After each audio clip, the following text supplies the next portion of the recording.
Eh bien le bonjour, on se retrouve en ce lundi 29 juillet 2024 pour les plans sur les indices américains. Alors pour le contexte de news, c'est assez rapide, il n'y a rien, donc on a le champ libre. Euh, pour le Dow Jones en daily, on est au-dessus des moyennes mobiles qui sont vertes. Voilà, ça s'est bloqué à l'entrée, qui sont vertes. Voilà.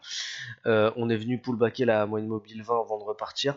Et on est actuellement entre les 61,8 et les 50% de Fibo du dernier mouvement net baissier. On stagne un petit peu entre les deux. En H4, on est au-dessus des moyennes mobiles qui viennent de repasser vertes. On est quand même bloqué en dessous les 41 000 tout pile, zone psychologique, et les 61,8. Donc on a quand même une résistance potentielle.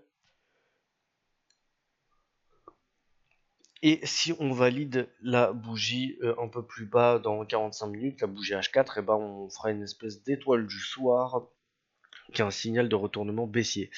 En H1, on est juste au-dessus des moyennes mobiles qui sont vertes, on est posé sur la moyenne mobile 20, pardon, et on est des petits squeezes des bandes de Bollinger.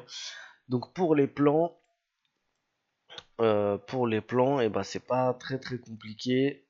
On attendra tant qu'on est au-dessus des moyennes mobiles qui sont vertes et qu'on a un OPR là-dedans, tant qu'on est au-dessus des MM, on paye. Si on est entre les deux, on paye pas. Peut-être qu'on pourra chercher un mini 61 là-dedans. Ça a l'air de faire très très court. Deuxième plan, c'est si on casse la zone 41 000 plus les 68 en une heure. Sinon, bah, OPR tant qu'on est au-dessus des moyennes mobiles, et on fera attention à avoir un ratio 2 avant la zone des 41 000 parce que bah, on sait que ça peut bloquer. Voilà pour ce qui était des plans sur le Dow Jones. Sur le Nasdaq, donc, hop. En daily, on est sous les moyennes mobiles qui sont vertes mais qui commencent à bien pointer au sud.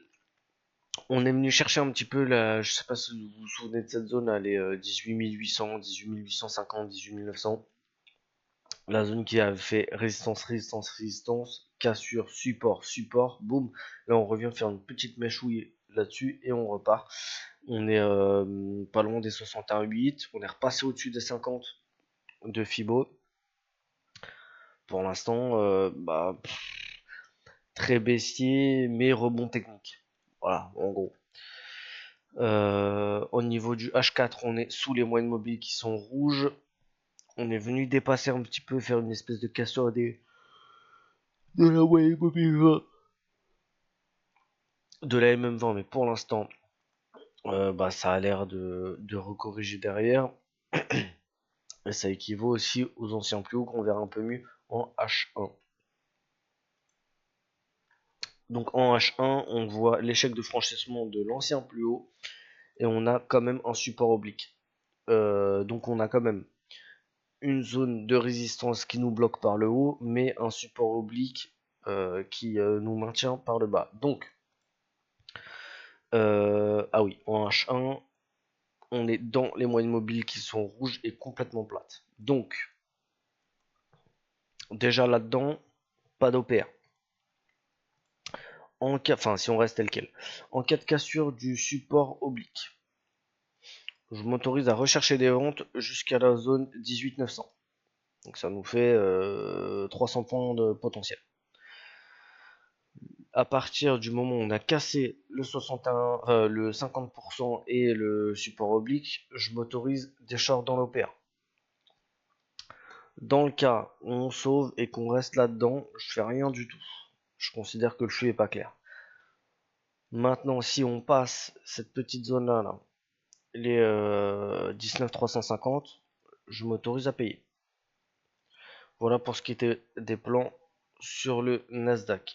Je vous souhaite une très très bonne journée de trading et puis je vous dis à ce soir si j'ai pris un plan pour le débrief des décisions. Salut à tous.